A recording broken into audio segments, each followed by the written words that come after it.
Assalamualaikum warahmatullahi wabarakatuh. Wilujeng enjing sampurasun Bapak miwah Ibu hadirin sadayana hormateun simkuring. Langkung ti payun sumangga urang sanggakeun puji sinareng syukur ka Gusti Nu Maha Suci. Alhamdulillah kurangmat sareng inaya mantena urang sadaya dipakari kasehatan sareng kakiatan duwi katiasa kempel ngariung di patempatan.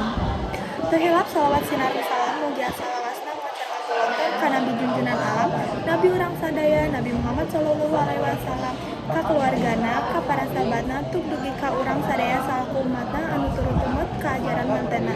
Hatur saeunuhun ka panata acara anu parantos maparing waktos kasimkuring dugi ngadugikeun ieu biantara. Hatur saeunuhun ka Bapak miwah Ibu hadirin sadayana anu rurumpaeun sumpi ngalungguhan ieu acara. Pamugi ieu silaturahmi anu nyandak barokah sareng aya dina ridha Allah Subhanahu wa taala.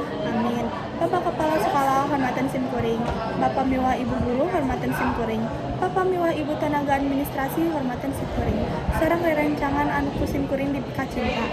Bapak miwah Ibu hadirin sadayana hormateun simkuring. Simkuring Marsha Ananda bade ngadugikeun diantara ngeunaan peran karakter ngawangun bangsa. Karakter anu kuat nyaeta dasar dina ngawangun bangsa. Karakter anu kuat nyaeta karakter cinta tanah air, karakter anu kuat anu jujur, karakter anu bager, sareng karakter anu budi pekertina halus. Ngan ayeuna teh urang ngaharepan masalah anu serius nyaeta pemana karakter bangsa. Mun karakter bangsana lemah, urang teu bisa ngawangun bangsa anu maju jeung merdeka. Nanya ayeuna teh urang dijajah ku teknologi lain deui ku bangsa Belanda. Nah, solusina ayeuna teh urang kudu fokus kana pendidikan karakter ti ayeuna. Ameh engke bangsa-bangsa di dieu teh jadi maju. Hayu urang mimitian jadi contoh dina ngawangun bangsa keur masa depan.